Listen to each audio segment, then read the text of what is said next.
Hello Ayesha, Posia, Hadiqa, Ayesha, Sadia, Warda. Big day indeed. Congratulations. Time for celebration. आप लोग आप लोग मुझे सुन सकते हैं? इफ यस देन बताएं मुझे। हम्म?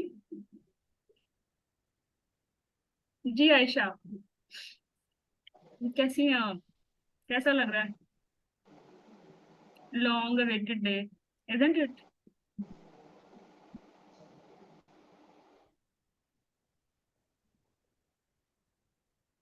जी, सादिया, पर्दा। आयशा, आई थिंक आपका माइक कनेक्ट नहीं है। आई कांट हियर यू। और वीडियो आपकी कनेक्ट है।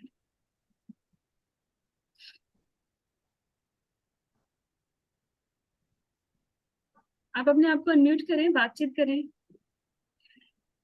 ताकि सेलिब्रेट करें आज की सक्सेस और नेक्स्ट प्लान डिस्कस करें। नहीं, अभी तो जो जूम सेशन हो रहा है वो जो पास हो गए उनके लिए हो रहा है। बट आई नो स्टूडेंट्स के not score well, but no worries. Part and parcel है ये लाइफ का।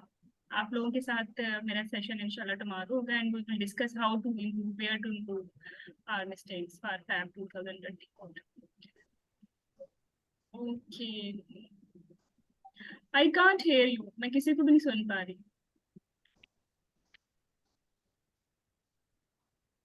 अस्सलाम वालेकुम। वालेकुम सलाम गजाला। जी गजाला। जी, आपकी आवाज आ रही है सही से। अच्छा, अस्सलाम मुझे लग रहा वालेकुम। है। वालेकुम सलाम। आवाज आ रही है मेरी? जी बिल्कुल, क्रिस्टल क्लियर, परफेक्ट। जी डॉक्टर हिरा, सबसे पहले तो आपसे ये कहना चाहूंगी कि थैंक यू सो मच। क्योंकि मैं तो मतलब इस एफसीपीएस को 10 साल पहले छोड़ चुकी थी और आफ्टर 10 ईयर मैंने इसको स्टार्ट किया दोबारा से। और लास्ट अटेम्प्ट दिया ऐसे ही पढ़ के, लेकिन जो ये वाला अटेम्प्ट दिया, मैं ये कहूंगी कि मैंने सिर्फ आपको पढ़ा है। बस जो आपने पढ़ाया वही पढ़ा, जो आपने लेक्चर दिया वही सुना, उसके नोट्स बनाए, उसी को रिवाइज किया।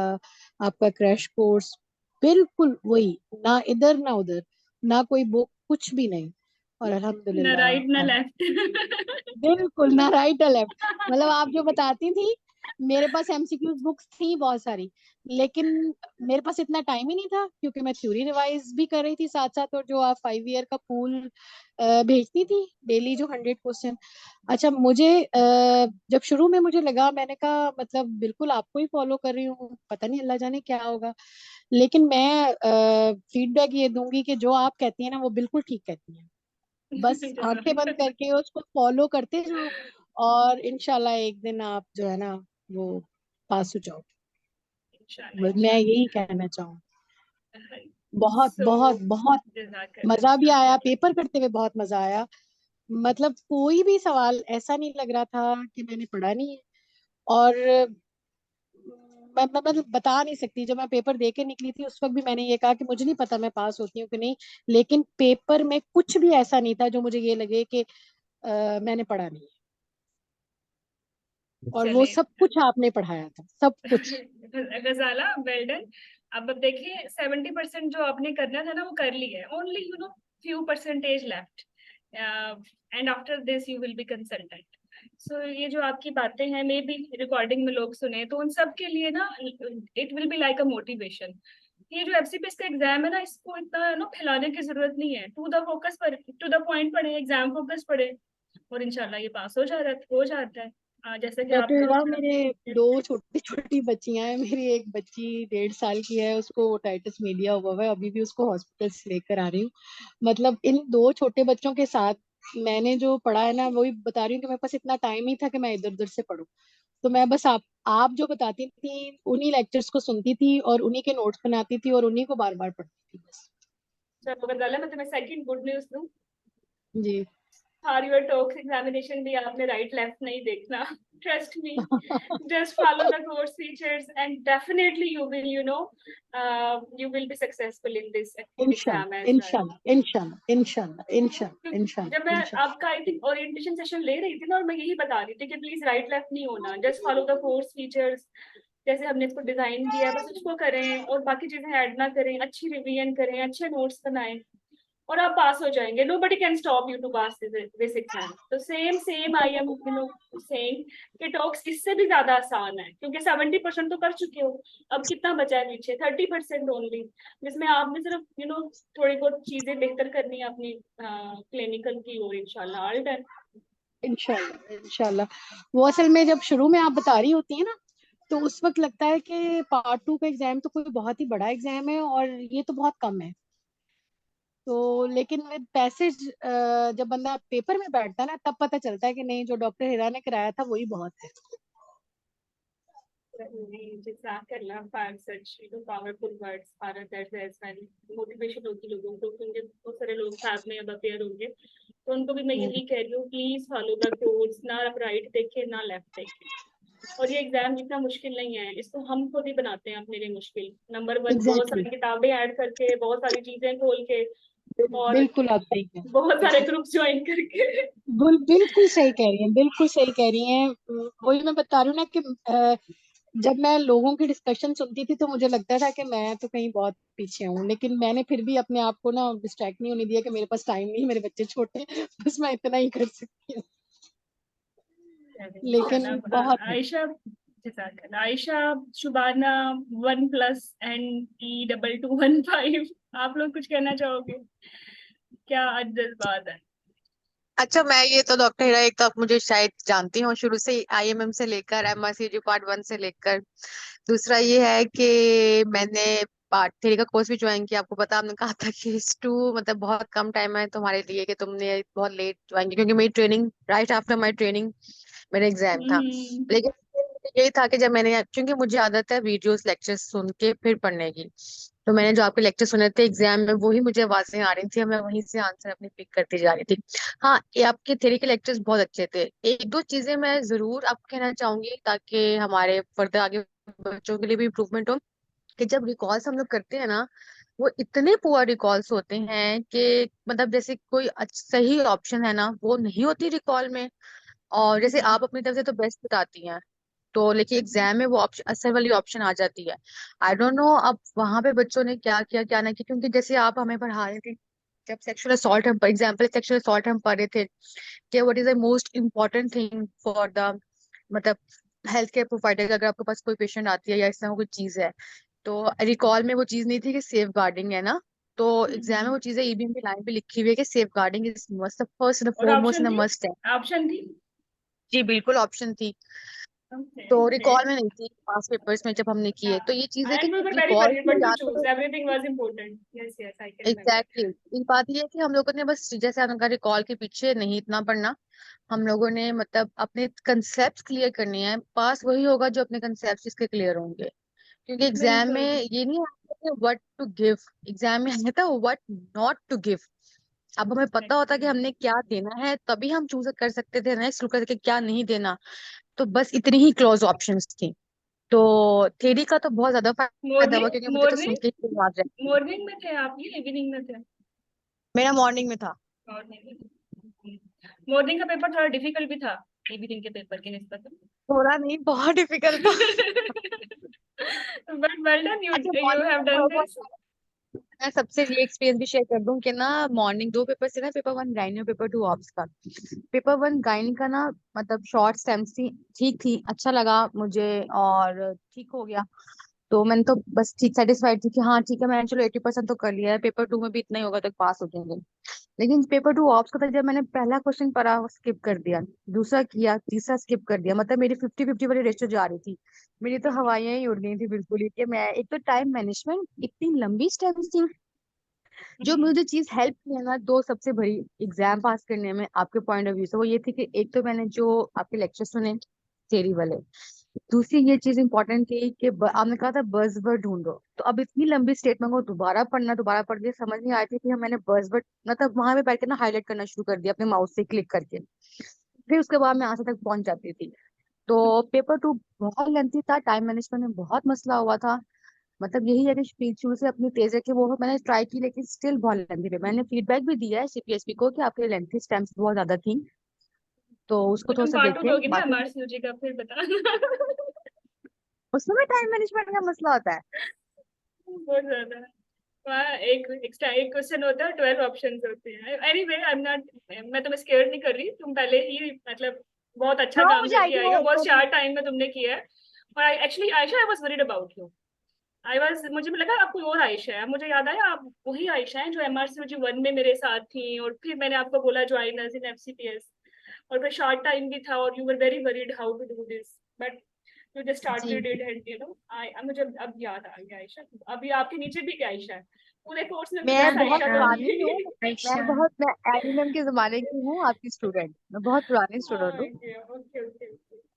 अब मैंने चलो और आयशा, टॉस मैं भी बहुत यही अच्छी कुछ बातें। कहूँ। किया हिस्ट्री हाँ का। बिल्कुल, बिल्कुल बिल्कुल, अब किसने कुछ बोलना है तो तो ये है बताएं। कि रिकॉल जरूर करें ताकि आपको आइडिया हो कि टॉपिक्स कौन कौन से आ रहे हैं, लेकिन उसके पीछे ना पड़े, मतलब उस क्वेश्चन के पीछे अपना टाइम ना वेस्ट करें। आप बस बुक पढ़ें और बुक के ही आंसर्स फॉलो करें। अच्छा एक और चीज डॉक्टर हेरा, एक और चीज थी। मुझे ऐसा लगा कि सीपीएसपी के अभी तक कुछ एमसीक्यूज ना रिवाइज नहीं हुए। मतलब जैसे हमारे था ना बिशप स्कोर, अब तो मॉडिफाइड बिशप स्कोर आ गया ना। तो हमें बिशप स्कोर का जो क्वेश्चन आया था मॉर्निंग में, वो इफेसमेंट का था, परसेंटेज में, सर्वाइकल इफेसमेंट वाला। वो तो भी मैंने तुक्का ही मार के सर्वाइकल इफेसमेंट मैंने कैलकुलेट कर परसेंटेजेस लिया। परसेंटेजेस में था ना। एग्जैक्टली परसेंटेज वाले में था, लेंथ नहीं आई हुई थी। तो ना देखो मतलब आयशा, ये चीज़ है। वही होएवर वी हैव कवर्ड इट, अगर वो 50% देते हैं तो हमने इसको 2 सेंटीमीटर करना था। Someone has hmm asked me है ना earlier as well, but no worries, वो मॉडिफाइड, हमने मॉडिफाइड किया, रीसेंट में मॉडिफाइड है, उन्होंने क्लासिकल से दिया था। ठीक है, और मैंने आपको दोनों को बता दिया था, जब परसेंटेज आएगी तो ऑप्ट क्लासिकल, और स्कोरिंग भी क्लासिकल की, और यही बसवर्ड है। तो सो मतलब एग्जांपल दे रहे हैं कि पुराने क्वेश्चंस भी आ रहे हैं, कुछ नए भी आ रहे हैं, लेकिन वो ये ज्यादा प्रेफर करते हैं कि फॉलो द बुक और आपका क्लिनिकल नॉलेज अपना क्या है। मतलब हाँ मुझे ऐसा लगा एग्जैक्टली, पेपर देखे क्लिनिकल, कि आपका अपना, क्लिनिकल। ये नहीं कि अच्छा टॉक में ये लिखा था, ये लिखा था।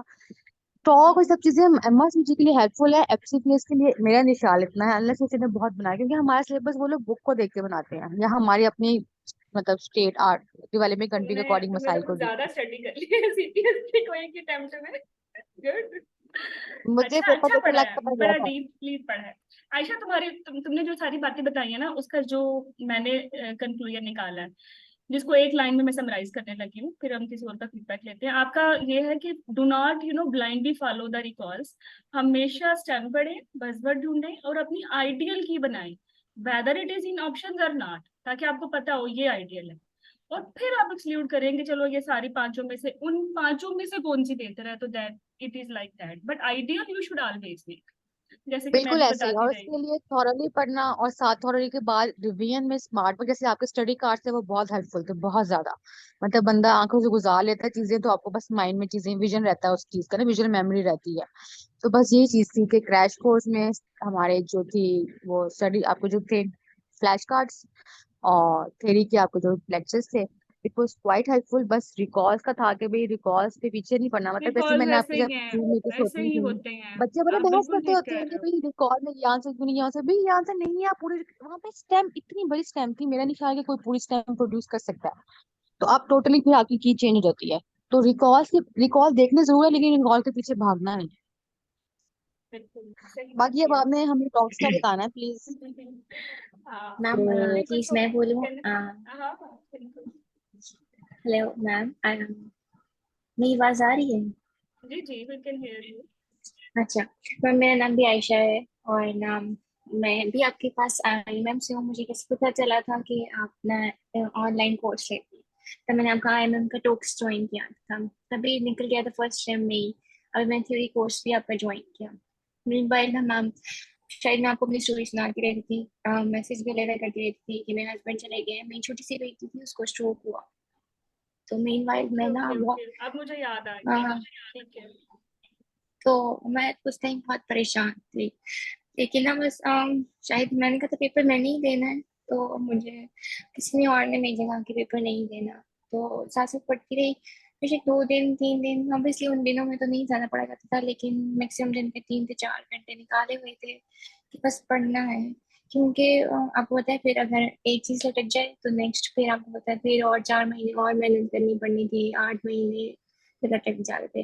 फिर ऊपर से हस्बैंड भी बाहर चले गए, तो बस आप कह लें मैंने बस आपका ही हाथ थामा हुआ था। और लेक्चर्स मुझे रातों में नींद ही नहीं आती थी, बस मैं आपके लेक्चर्स कानों में वो लगा के आप कह लें हेडफोन्स और सुनती रहती थी और उसी तरह ही सोती थी, मुझे लिटरली नींद ही नहीं आती थी।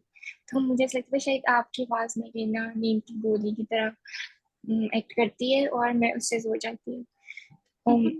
ये तो ज्यादा ही हो हाँ गया आयशा। बाकी नहीं, सच में मैं सच कह रही हूँ, मैं 5 बजे सुबह के 5 बज जाते थे और 6 बज जाते थे। तो मैं मेरा मोबाइल चलते चलते फिर बीच में वो आपको पता है वो वीडियो की एड्स आ जाती थी, तो उसकी वजह से ना फिर एकदम आंख होती थी कि अच्छा एकदम ऐड आई है, तो फिर फोन बंद कर देती थी। खैर मैम चलता रहा, लेकिन सीपीएसपी का वाकई मैंने आपकी बात रखी थी कि ना बज़ वर्ड्स, बाकी उनकी जुबान पीछे शायद आयशा थी, उन्होंने कहा कि बज़ वर्ड्स ना आपको बहुत अच्छा कैच करना आप सिखाती हैं कि भाई ये हो तो ये होगा, ये होगा तो ये होगा। क्योंकि रिकॉल्स बहुत पुअर है, मैंने इतना फोकस नहीं रिकॉल्स पे किया था। मुझे था कि बस जो डॉक्टर हीरा ने कॉन्सेप्ट दिया हुआ ना उसी को ढूंढना है और उसी से एमसीक्यूज अटेम्प्ट करने हैं और इजी टू गो है। मेरा मॉर्निंग में था 8th को ना, तो थोड़ी सी मुश्किल हुई थी, लेकिन फिर शायद अल्लाह ताला ने आसानी कर दी। और बाकी बिल्कुल रिकॉल्स के पीछे नहीं भागना चाहिए क्योंकि वो बहुत पुअर रिकॉल्स होते हैं। लेकिन आपने हमारे लिए बहुत आसानी दी ma'am, thank you so much, मैं आपको बहुत दिल से शुक्र अदा करती हूँ। Thank you Ayesha. अब और आपकी बेटी कैसी है? नया बहुत बेहतर है, उसकी फिजियोथेरेपी चलती है तो बहुत बेहतर है। तो लेकिन thank you ma'am, thank you, आपने मुसीबत में तो सहारा भी दिया। आयशा मैं एक बात कहूँ, जी मतलब रेलेवेंट नहीं है, लेकिन मेरे हाँ जी बच्चे मुझसे पूछते हैं मामा सबसे बहादुर कौन है दुनिया में? तो मैं उसे कहती हूँ बेटा मामा बहादुर। If someone is a mother, she is the you know the bravest girl और woman in at this planet. माँ से ज्यादा ना कोई बहादुर नहीं होता। और यू हैव चार प्रूव्ड इट। बिल्कुल। जितने भी डिफिकल्टीज आती हैं, but if you are you want to do something for yourself, for your family, then nobody can stop you. फिर आप हर जगह प्रॉब्लम्स नहीं देखते बल्कि सॉल्यूशंस देखते हैं। तो बिल्कुल आपकी यही इंस्पायरिंग है बात आपकी थी ma'am, story. Thank you so much ma'am. शायद इंस्पायरिंग तो नहीं, लेकिन बस आपका आप कह लेना वो हम उंगली पकड़ के चलते रहे तो अल्लाह आयशा ताला पता ने नहीं मुझे आसान क्यों वाइब्स आ रही हैं कि मैं तुम्हें ये बोलूं कि एग्जैक्टली जब हम अक्टूबर के बाद सेलिब्रेशन कर रहे होंगे कंसल्टेंट ग्रुप में, तो उधर आप होंगी। मतलब आपके पैशन से मुझे ये लगता है कि nobody can stop you। Thank you ma'am, जज़ाकल्लाह, थैंक यू, बस आप दुआ में याद रखिए। तो बस लेकिन हम कोशिश जरूर करते रहेंगे आपके साथ साथ। इंशाल्लाह इंशाल्लाह। Thank you So ma'am. who is अगर आप next? Jazakallah Aisha for such powerful words. So who is next? Hadika and Hadia and Saima. Saima Rao. Saima Rao, मुझे लगता है आप शायद मुल्तान से हैं।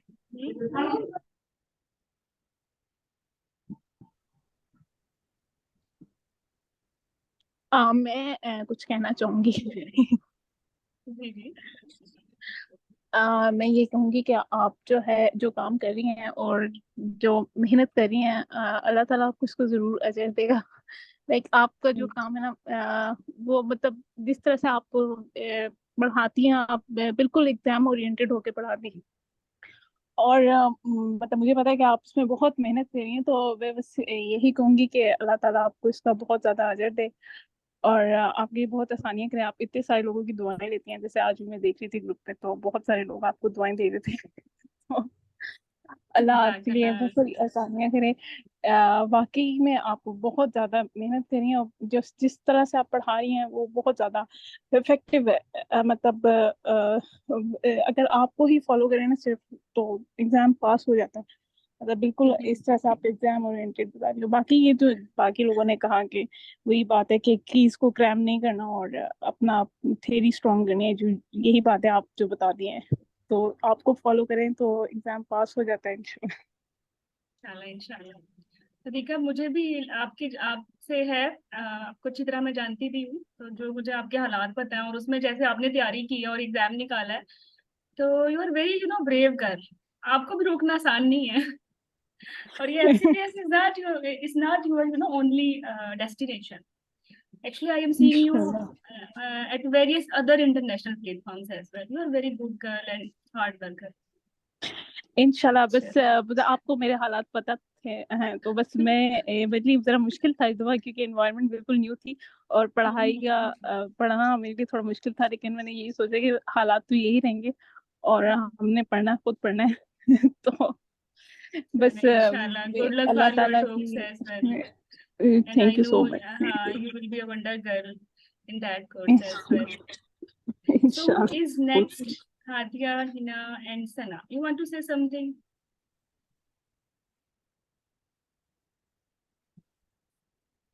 Okay, no worries. चले हम स्टार्ट करें अब टॉक्स के बारे में कुछ बातें. हाँ जी मैम, हाँ जी। ओके अच्छा, आप लोगों ने एग्जैक्टली जब आपका एग्जाम हुआ था, आई थिंक सेकंड या थर्ड डे एक ओरिएंटेशन सेशन हुआ था बिगिनर्स का, कि फ्रेश स्टूडेंट्स कैसे तैयारी करें फॉर देयर एक्सटेंडेड टॉक्स. मैं उसका लिंक दोबारा से आपके ग्रुप में शेयर करूंगी. आपने अपनी कहानी वहीं से स्टार्ट करनी है, you know, from ABC, from very first. Okay उसमें काफी चीजें ऐसी हैं जो कि if I will repeat them तो it will just you know take your additional time. तो it will be your part 1. आपने वो जरूर वो सेशन सुनना है अगर आपने मिस किया. ठीक है, beginner session for FCPS part 2 preparation.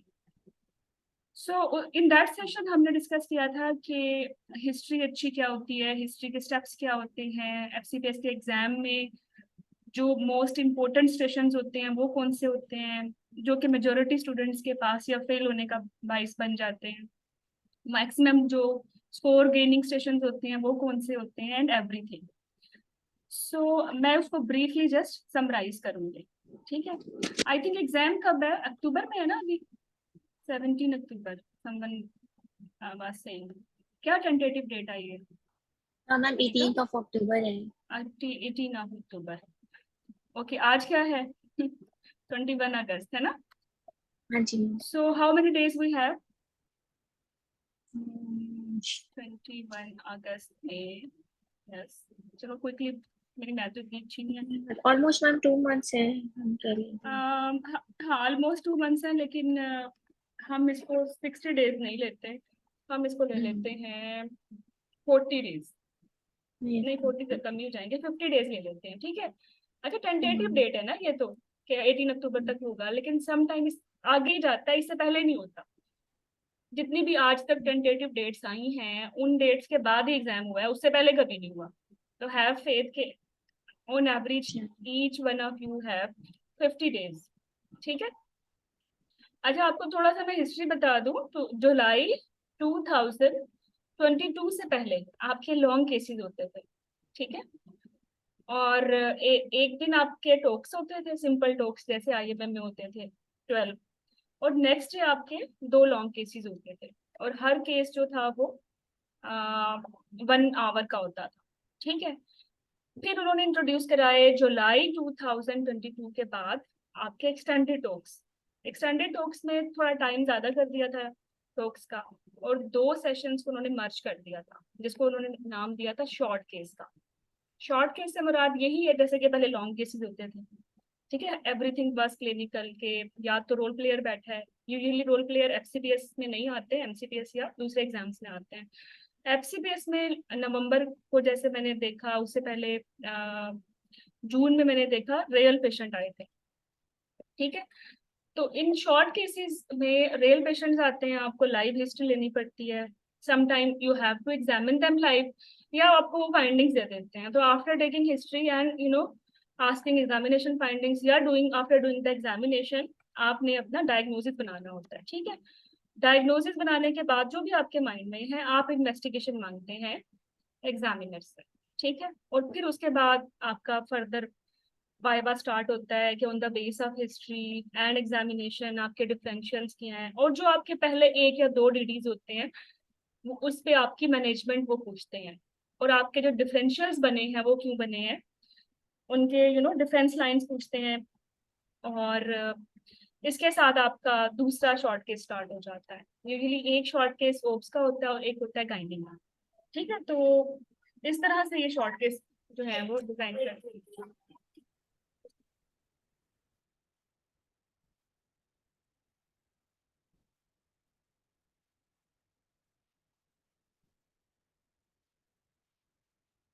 Okay तो टोटल आपके जो होंगे स्टेशंस वो होंगे 14, लेकिन अगर उनमें से 2 स्टेशंस मर्ज हो जाएं तो फिर 12 टोटल बनते हैं, ठीक है। तो ओवरऑल आप इसको 12 ही काउंट करें। इन 12 में से 2 आपके आते हैं शॉर्ट केसेस, जैसे कि मैं आपको बता चुकी हूँ कि उसमें कैसे फॉर्मेट होता है, और बाकी सारे 10 जो होते हैं वो होते हैं एक्सटेंडेड टॉक्स। और इन एक्सटेंडेड टॉक्स में कुछ स्टेशंस होते हैं जो विद एग्जामिनर होते हैं ना, जिसमें आपको सिनेरियो दे दिया जाता है, आपने उसको पढ़ना होता है, एग्जामिनर आपसे डिस्कस करता है कि on the base of this scenario क्या आपका डायग्नोसिस है, क्या हिस्ट्री आप और पूछना चाहेंगे, क्या आपको इन्वेस्टिगेशन चाहिए, कैसे आप मैनेज करोगे, ठीक है। 12 मिनट का स्टेशन होता है, आपके पास परफॉर्मेंस टाइम 10 होते हैं, 10 मिनट्स के।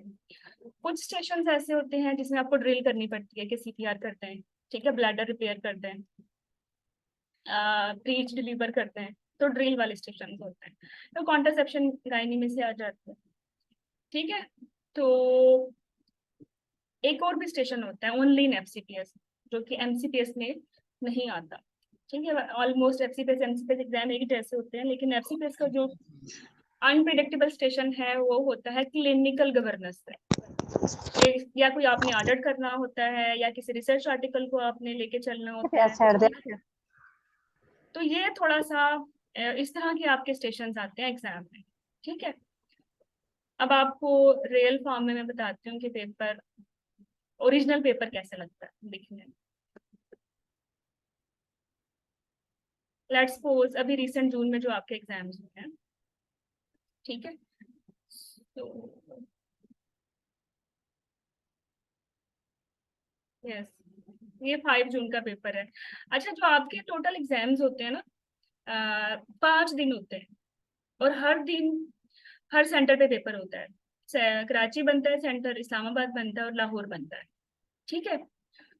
और इनमें एक्सेप्ट यूर शॉर्ट केसेस, जो 2 शॉर्ट केसेस हैं, जो आपके 10 केसेस हैं, वो सारे सेम होते हैं। However short cases at each centre different होता है। किसी के पास डायबिटीज होगा, किसी के पास एनीमिया होगा, किसी के पास प्रोलैप्स होगा, किसी के पास इनफर्टिलिटी होगा, ठीक है।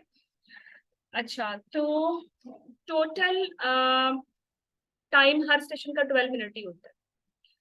और इन सारे स्टेशन में जो मेरा अपनी ऑब्जर्वेशन है, अगर आप अच्छा पढ़ने वाले हो, even if you are you have not prepared anything before your theory, आपने आफ्टर थ्योरी ही स्टार्ट करना है टॉक्स को पढ़ना, तो ये जो आपके 10 स्टेशन है ना, ड्रिल्स के, स्ट्रक्चर डिस्कशन के, इवन आर्डर टाइप, वो आप आराम से पास कर लेते हो।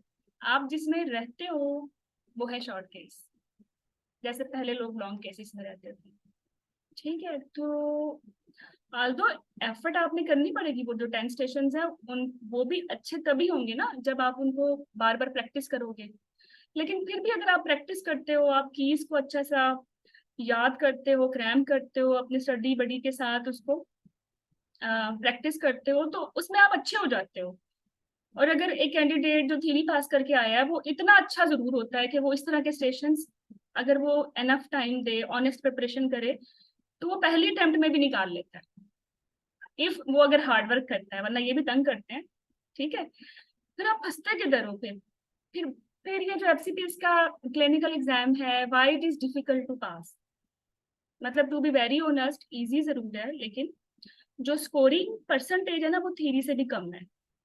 और for beginners, I am not going to discourage anyone, let's suppose अगर 100 स्टूडेंट्स हैं जो फर्स्ट टाइम एक्सटेंडेड टॉक्स में अपेयर हो रहे हैं, और 100 स्टूडेंट्स हैं जो सेकंड टाइम एक्सटेंडेड टॉक्स में अपेयर हो रहे हैं, तो वो जो सेकंड टाइम अपेयर हो रहे हैं उसमें से 50-60% पास हो जाते हैं आराम से।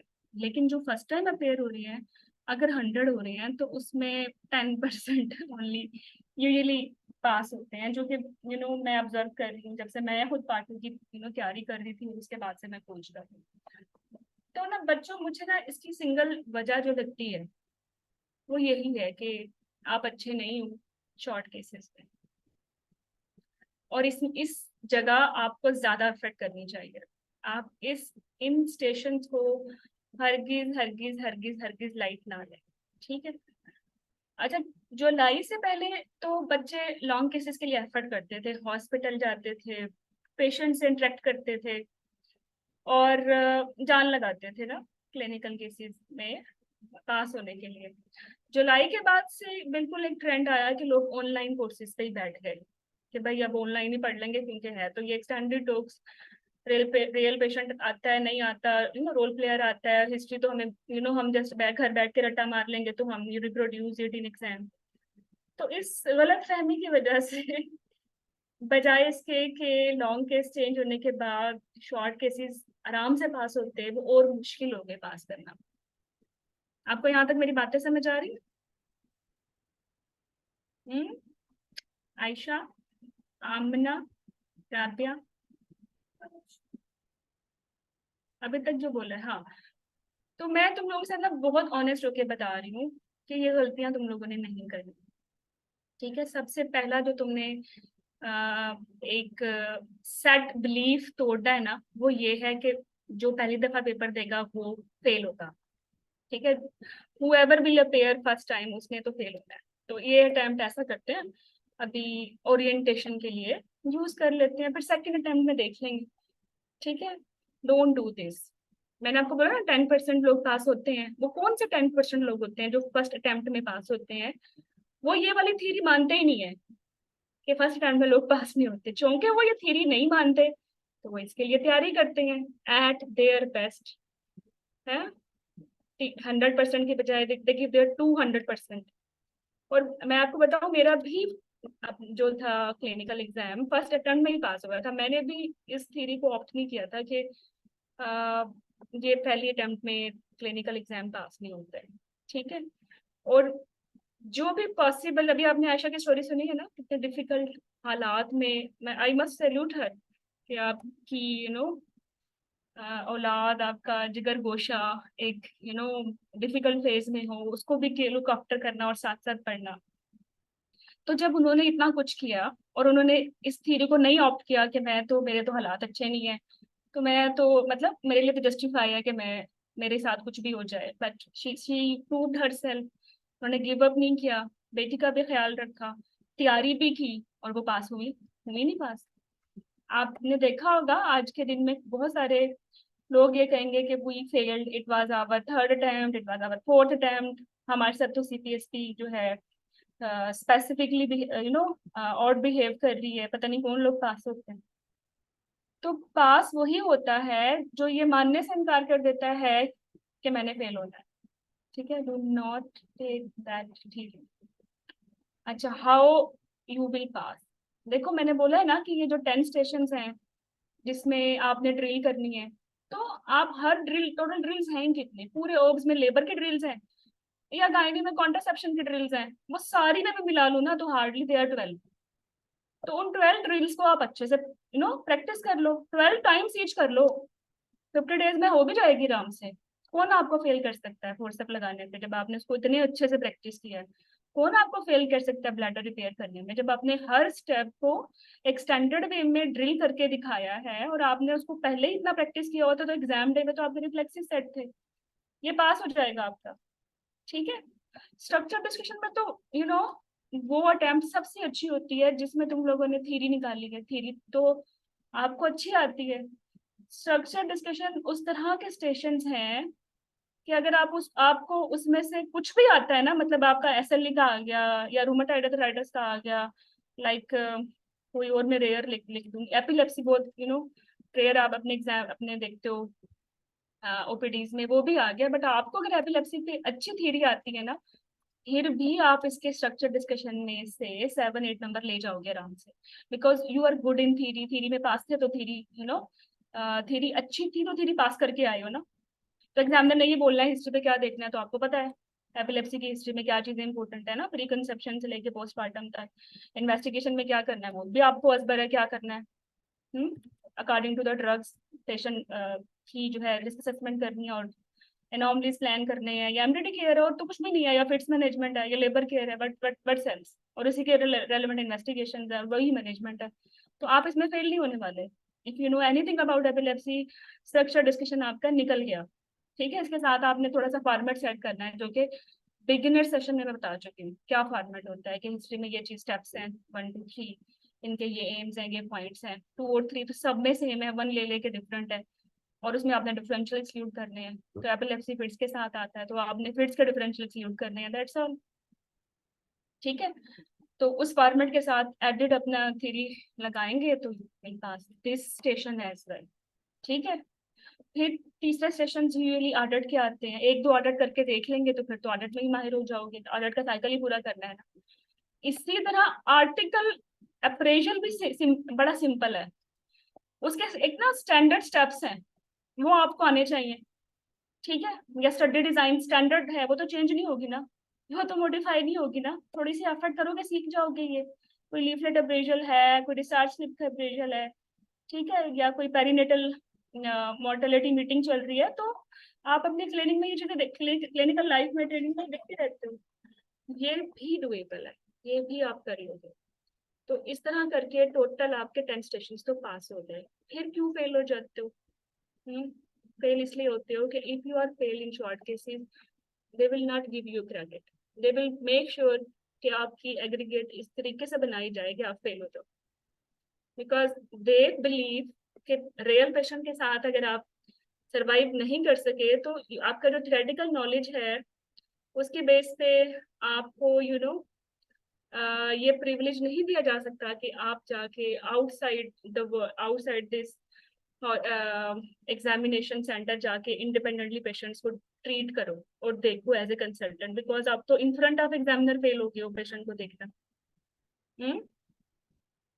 तो इसलिए शॉर्ट केसेस आपके गेम चेंजिंग होते हैं। अब ये जो पिछले 10 स्टेशंस थे वो भी तभी पास होंगे बच्चों जब उसमें एफर्ट किए, कम अज कम दोबारा से पूरी थ्योरी रिवाइज हुई है आपकी, इसके अलावा क्लिनिकल गवर्नेंस के स्टेशंस ऐड हुए हैं, ड्रिल्स ऐड हुई है, मेहनत तो पूरी करनी पड़ेगी, यहाँ मेहनत में काम चोरी तो फिर ये स्टेशन भी उड़ गए।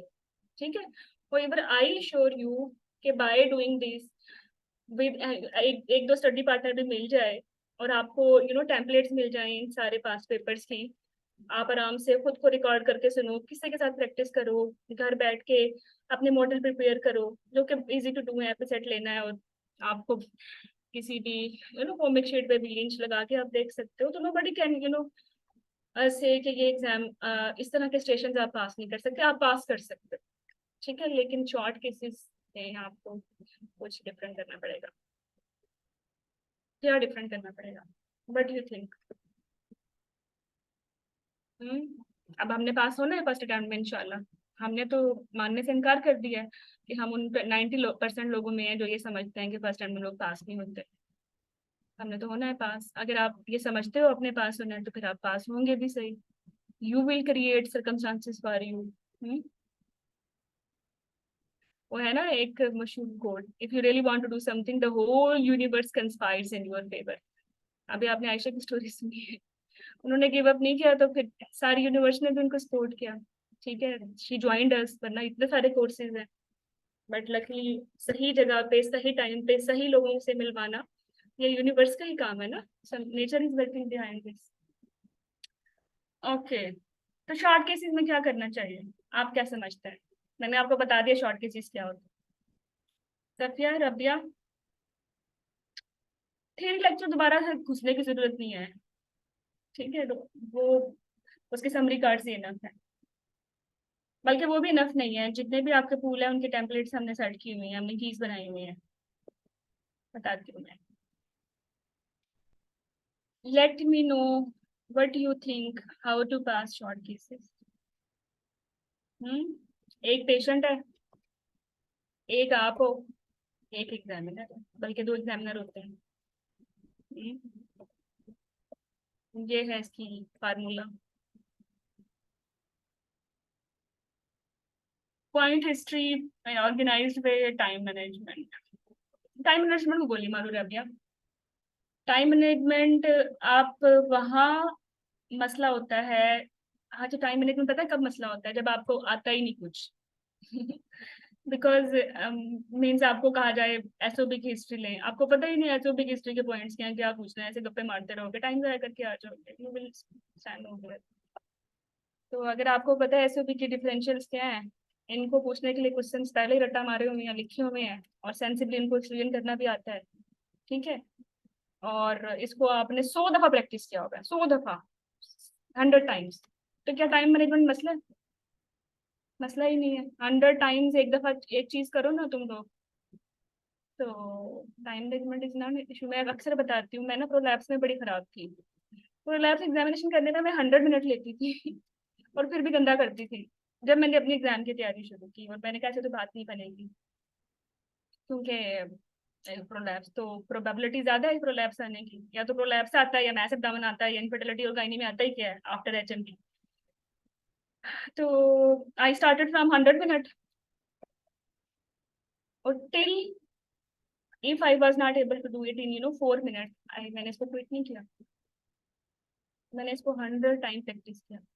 100 टाइम प्रैक्टिस करने के बाद मुझे समझ आ गई थी कि लाइट कैसे बंद करनी है पेशेंट को, स्मूथली कवर कैसे करना है, स्पेकुलम कैसे इस्तेमाल करना है, उससे बातचीत क्या करनी है, क्या मेरा दिमाग देख रहा है, कौन सी बॉल देख रहा है, कौन से स्टेप पे क्या नजर आ रहा है, फाइंडिंग्स कहाँ से नोटिस करनी है, पेन अगर पेशेंट को हो रहा है तो उसको डिट्रैक्ट कैसे करना है। 100 टाइम करने के बाद तो मैंने उसको 100 तरीकों से उसके जुगाड़ लगा लिए थे, तो हो गया था 4 मिनट में आराम से। तो ये जो टाइम मैनेजमेंट है ना, ये जस्ट लैक ऑफ प्रैक्टिस और लैक ऑफ नॉलेज है। अगर ये दो चीजें ठीक है तो टाइम मैनेजमेंट को कोई मसला नहीं होता। चलो, फिर क्यों बच्चे फेल हो जाते हैं? चलो मैंने मान लिया लैक ऑफ प्रैक्टिस भी तो एक रीजन है ना। लैक ऑफ प्रैक्टिस की वजह से फेल होते हो, और ऑब्वियसली लैक ऑफ नॉलेज की वजह से। और क्या रीजन है?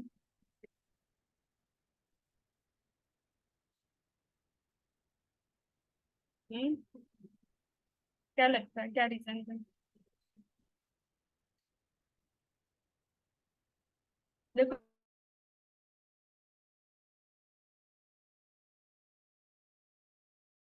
वो क्या कर रहे हैं जो वो फेल हो रहे हैं, जो हमने नहीं करना, तब तक कैसे इम्प्रूव करोगे? हम्म, चलिए मैं बता देती हूँ। पेशेंट इंटरेक्शन, देखो, घर बैठ के अपने कोलीग के साथ प्रैक्टिस करना, जो कि आपको टू द पॉइंट लेके चल रहा है, और फिर रियल पेशेंट के साथ इंटरेक्ट करना, जो कहानियां सुना रहा है, जो इधर उधर आपको ड्रैग कर रहा है, उससे कम्युनिकेट करना।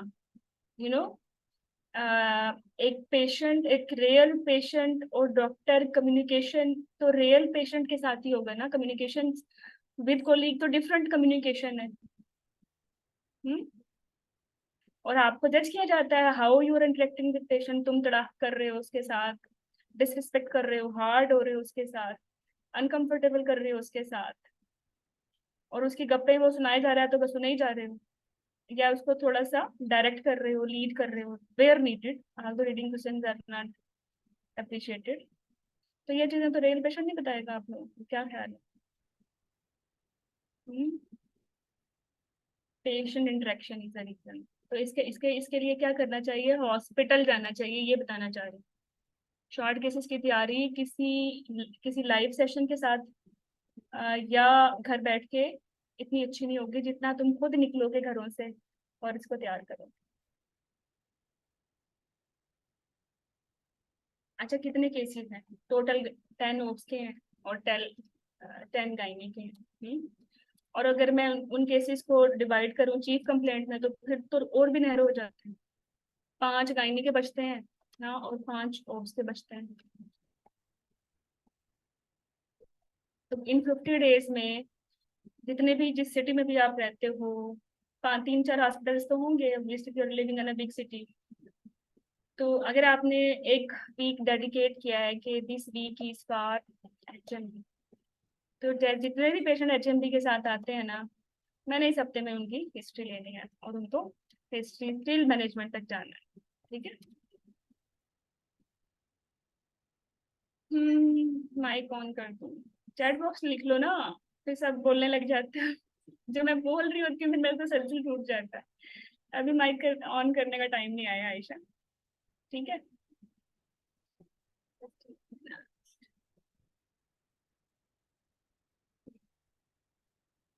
तो यस, एक बार, ठीक है। तो मैं आपको ये, मेरी सजेशन ये है कि शॉर्ट केसेस की तैयारी रैंडम ना करें।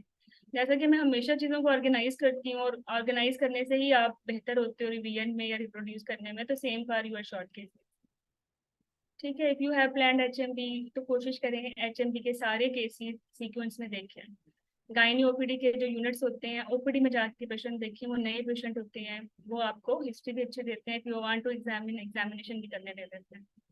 अच्छा, एग्जामिनेशन यूजुअली आपको अलाउड नहीं होता एक शॉर्ट केसेस में, वो आपको फाइंडिंग्स दे देते हैं, but what if they change their mind. मैंने फ्रीक्वेंट, जब से ये एग्जाम का फॉर्मेट चेंज हुआ है, वो हर आने वाली अटेम्प्ट में एक नया एक्सपीरियंस कर रहे होते हैं। ठीक है, तो अगर आप उन्हीं लोगों में से हैं जिन्होंने सोचा है कि कम वक्त में मैंने इस एग्जाम में गिव अप नहीं करना, मैं हर तरह के हालात के लिए तैयार हूँ, तो 1-2 एग्जामिनेशन भी कर लें, मैथ्स एब्डोमेन के, ठीक है, प्रोलैब्स के, कोई रियल पेशेंट। और जब आप रियल पेशेंट की एग्जामिनेशन करोगे तो फिर आपकी रियल गुफ्तगू होगी with examiner during your clinical interview और वाइवा। तो 1-2 लगे हाथों मैथ्स एब्डोमेन प्रोलैब्स के एग्जामिनेशन करने हैं आपने। आल्दो आई एग्री एग्जामिनेशन नहीं आ रहे, वो आपको फाइंडिंग्स दे रहे हैं, बट दे कैन कम। और 1-2 एग्जामिनेशन करने से क्या होता है, आपको रियल चीजें फील होने लग जाती है, आपकी अच्छी हो जाती है मैनेजमेंट। ठीक है, इसी तरह IUGR के सारे केसेस एक ही दफा कर लें, मतलब रोज हॉस्पिटल मत जाएं, OPD डेज देखें जिन हॉस्पिटल में आपने जाना है, और ड्यूरिंग OPD डेज आप उन पेशेंट को चूज करें जो एक जैसे सिम्टम्स के साथ हैं, ताकि आप उन्हीं सिम्टम्स पे वर्कअप कर सकें, अपने फाइल्स बना सकें और अपनी तैयारी कर सकें। इस तरह आपका टाइम बच जाएगा, आप ऑर्गेनाइज्ड रहोगे। ठीक है, और सिमिलर चीजें आती रहेंगी तो फिर उनको डिफरेंशिएट करना सीख लोगे। सेम फॉर ओट्स, सारे पोली एक दफा कर लो तो कोई पोली डायबिटीज वाला होगा, कोई नॉर्मली वाला होगा, कोई इन्फेक्शन वाला होगा, कोई एनिफ्लाइटिस के साथ आएगा। तो आप बहुत सारे ज्यादा डिफरेंशियल्स देख लोगे तो फिर इजी हो जाएगा आपको एग्जाम में इस किस्म के केसेस को पास करना। इसी तरह सारे SOB वाले एक दफा देख लो, या एनीमिया वाले एक दफा देख लो, सारे जो थायराइड केसेस एक दफा देख लो। मैं तो लाइक मुझे कार्डियक मुश्किल लगता था, तो मुझे कार्डियक के पेशेंट्स अपने वार्ड में नहीं मिलते थे, बट मैं फिर कार्डियक अगर निश्चित तो वहाँ वार्ड नंबर 1 होता था, वार्ड 1 होता था, वहां चली जाती थी, और वहां मिल ही जाते थे कोई न्यूरोमेटिक वाले, तो वहां जाके कर लेती थी। मतलब when there is a will there is a way. Actually if you really want to do, then the whole universe really work in your favour. मेरे कहने का मकसद ये है। तो आज आपने ये तहिया करना है कि you are not going to give up. ठीक है, although short cases are difficult, लोग इनमें फेल होते हैं, एक्चुअली फेल इन्हीं केसेस में होते हैं, बट मैंने नहीं होना, क्योंकि इसकी रीजंस हैं टाइम मैनेजमेंट, तो इसको मैं इम्प्रूव करूंगी by making good history templates, ताकि वो हिस्ट्री को इन एग्जामिनेशन याद करने में मसला ना हो। मुझे पहले ही पता हो कि SFB की हिस्ट्री क्या है, रिकरेंट प्रेगनेंसी लॉसेस की हिस्ट्री क्या है, ठीक है, एनोमलीज की हिस्ट्री क्या है, प्रोलैप्स के साथ या समथिंग कमिंग थ्रू वजाइना आती है तो क्या पॉसिबल और डिफरेंशियल्स हैं, तो वो तो आपके पहले ही फिंगर टिप्स पे होने चाहिए, and you can easily time is not an issue, और उसको आपने प्रैक्टिस भी काफी दफा करना है। मेरा दिल था मैं अपने जो टॉक्स का कोर्स है क्रैश की बजाय इसका नाम लिखूं स्पीकअप। स्पीकअप, ये जो शॉर्ट केसेस है ना, ये घर बैठ के और शाय होके नहीं पास होते, ये बेइज्जती करवा के प्रेजेंट करके और बहुत सारे रगड़े लगने के बाद होते हैं। 2-4 दफा तो शदीद बेइज्जती होती है, फिर जाके माइंड ओपन होता है और जुबान खुलती है। तो मुझे अच्छी तरह याद है when I was first time preparing for my clinical exam, तो most reputable professor in Lahore told me at diabetes long case, you are a horrible doctor. मैंने उन वर्ड्स को बड़ा अपने दिल के साथ अटैच किया। Why I am horrible doctor? I can bet I am very good in diabetes. आप डायबिटीज किसी भी अंदाज में मुझे मिक्स करके दे दें, I am not going to fail that case in diabetes. And same was prolapse and infertility. जो मुश्किल केसेस थे, जो लोगों को डिफिकल्ट लगते थे, I was too hard for these cases कि मुझे कोई मसला नहीं होगा। मतलब I will allow you to open mic, you ask me anything, any combination, any symptoms, I will give you a solution. But anyway, I'm not praising myself, I am just sharing with you people my hard work. और जो जैसे मैंने start किया था वो ऐसे ही pathetic था जैसे एक बिगनर करता है, ठीक है, ऐसे ही हॉरिबल थे जैसे आप होने वाले हो।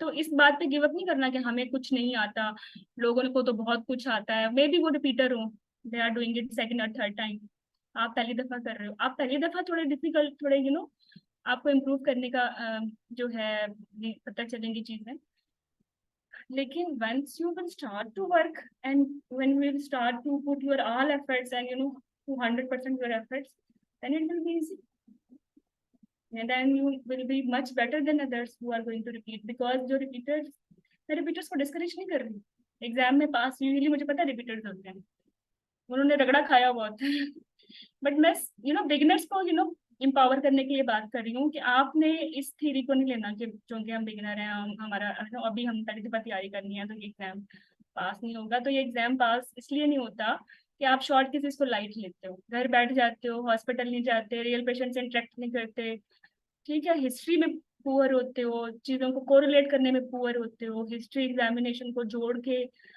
डिफरेंशियल बनाने में और उनको ऑर्डर देने में पुअर होते हो, ठीक है।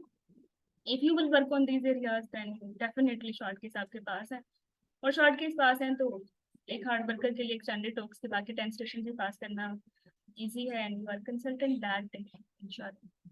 नो माय डिबेट एंड, ठीक है, थोड़ा सा मैं बताती हूँ कि 5 जून को क्या हुआ था, नहीं 6 जून आ गया, चलो 6 जून कर लेते हैं। 6 जून को सेशन नंबर 1 था, पोस्ट अप राउंड पे था सारा, ठीक है। पेशेंट सर्जरी के बाद सिवियर एंडोमेट्रियोसिस के साथ पेन के साथ आई थी और डिस्टेंशन थी, तो हिस्ट्री में ऐसा क्या पूछें, अब आप देख लेना एंडोमेट्रियोसिस की हिस्ट्री में क्या डिफरेंशियल बनते हैं सिवियर पेन में, पेरिटोनाइटिस, यूरेटर इंजरी, है ना, इंटरनल हेमरेज या फिर सेप्सिस। तो क्या आपने हिस्ट्री में इन चीजों को कैसे एक्सक्लूड करके नैरो डाउन करना है कि पहला टॉप डी क्या है अगर ये चीजें पॉजिटिव हैं, और अकॉर्डिंगली एग्जामिनेशन पे क्या चीजें सपोर्ट करेंगी for your history based diagnosis and investigation में अपार्ट फ्रॉम बेसिक इन्वेस्टिगेशन कौन सी स्पेसिफिक इन्वेस्टिगेशन करवानी है और क्यों करवानी है, ठीक है, और मैनेजमेंट फिर कैसे करनी है। सेशन नंबर 2 में ये था कि और ये सारा स्ट्रक्चर डिस्कशन थी, ठीक है। डायग्नोसिस इसमें देखो, अब देखो जो मेरा तो ख्याल था खैर कि ये लेटर निकलेगा ये बाउल इंजरी है, अब हिस्ट्री में ऐसा क्या था कि हमने कहा ये बाउल इंजरी है, वो डिफरेंशियल जब एक्सक्लूड किए एग्जामिनर के साथ मिलके उसने जो आपको बसवर्ड्स दिए उसी से नैरो डाउन करके ना, वरना तो यूरिटर बन रहा था। अच्छा, फिर आपको पता है ना जब भी पेन एब्डोमेन होता है पोस्ट ऑप में तो ऑब्स्ट्रक्शन है या परफोरेशन है या फिर पेरियोडिक आइलियस है, how you will exclude them, this is अब वो सारा जो थ्योरेटिकल है वो स्टेशन पे लगाना है, but I believe if you are good in the all these तो ये आप पास कर लोगे। ठीक है जनाब, कैबरा 2 पैरा 112 वीक्स पे आ गई है और डाउन सिंड्रोम है सिस्टर के बच्चे को, and she is worried harmful because के सिस्टर वाले बच्चे का मसला नहीं है, इसका अपने इंडिपेंडेंट मसले हैं, ठीक है, या सडन म्यूटेशन है या फिर ये जो है इसकी अपनी 35 या जो है इसके अपने प्रीवियस बच्चों का स्टेटस है, इट विल डिसाइड के how much you should be worried, और अगर वरीड भी है तो देयर इज अ सोल्यूशन, ठीक है। तो वही सारी बातें हैं, क्या रिस्क फैक्टर्स हैं, ठीक है, और इसके फिर चांसेस क्या हैं, अगर प्रीवियस मिसकैरेज में भी डाउन था तो 1% है, फिर अब क्या करना है 12 वीक्स पे, ये आप सबको पता है, आई विल नॉट से इजी पीजी, ये भी थ्योरेटिकल है, स्ट्रक्चर डिस्कशन है, ये भी पास हो जाता है। अच्छा, फिर 24-year-old girl sexual assault, this is sexual assault domestic violence के बगैर कोई पेपर आज तक कंप्लीट नहीं हुआ, चाहे वो आईएमएम का है, चाहे एमसीक्यूएस का, चाहे एफसीक्यूएस का। अच्छा, स्टेशन नंबर 4 है 35 ईयर नल्ली, और हैप्पी है, चलो अच्छी बात है फिर, लेकिन नल्ली है ना बेचारी, और इसको इरेगुलर साइकिल है, और 18 मंथ से उसको एमेनोरिया हो गया, जाने छुट्टी अब तो 35 पे। वैसे भी प्राइमरी फर्टिलिटी आप सबको पता है कि क्या रीजन होती है, ओवुलेटरी डिसफंक्शन होते हैं। ओवुलेटरी डिसफंक्शन क्यों होते हैं, WHO की 3 टाइप्स हैं, पहली टाइप है टाइप 1 हाइपो है ना, 2 है हाइप यूगनेडोट्रॉफिक, और 3rd है हाइपर, उन तीनों को एक्सक्लूड करना है by making your good questions, good questions को हम पहले रटवा देंगे, आप आराम से एक्सक्लूड कर लेंगे। हिस्ट्री पे ही हॉट फ्लैशेस मिल जाने हैं, जान छूट गई है, मैच FSH और ये आया भी था, तो इजी पीजी। अच्छा, फिर है 40 ईयर, ये शॉर्ट केस है, ठीक है, 40 ईयर की नली पेरेस आई है, फाइब्राइड यूट्रस से, she had adopted 1 baby, thyroidectomy भी होगी है, नाउ शी वांट टू रिकंसीव। अच्छा, ये उसने नहीं बताया कि मुझे ये सारे मसले हैं। ये जो है, जब एक आपके पास 40 ईयर की एक पेशेंट बैठी हुई है काउच पे, ठीक है, आपको कमांड ये दी गई है, interact with patient, take her history, ask relevant examination findings from examiner and move to the next table. ठीक है, फिर आपके पास है 10 मिनट। और ये पेशेंट है ऑब्वियसली गायनी का। अब जो पेशेंट, उसका पेशेंट तो शक्ल से ही पता चल जाता है ना, धमनी देख के। तो वैसे शक्ल, पेशेंट की शक्ल देख के ज़्यादा डायग्नोसिस बन जाता है literally. When we were preparing, तो एक 60-70 ईयर की अम्मा थी, पतली सी, बैठी हुई थी वार्ड पे ना। तो मैंने कहा इसको चेक कर लेते हैं। तो मैंने कहा तो क्या निकलेगा, मैंने कहा उसको प्रोलैप्स निकलेगा। चलो इनका एग्जामिनेशन करते हैं, हाउ यू कैन से। मैंने कहा इस एज में आराम से स्पून से बैठ गया, ये प्रोलैप्स ही होगा। ओके, तो एचएमपी वाले थोड़े टेल होते हैं ना, रिप्रोडक्टिव एज में आता है फाइब्राइड।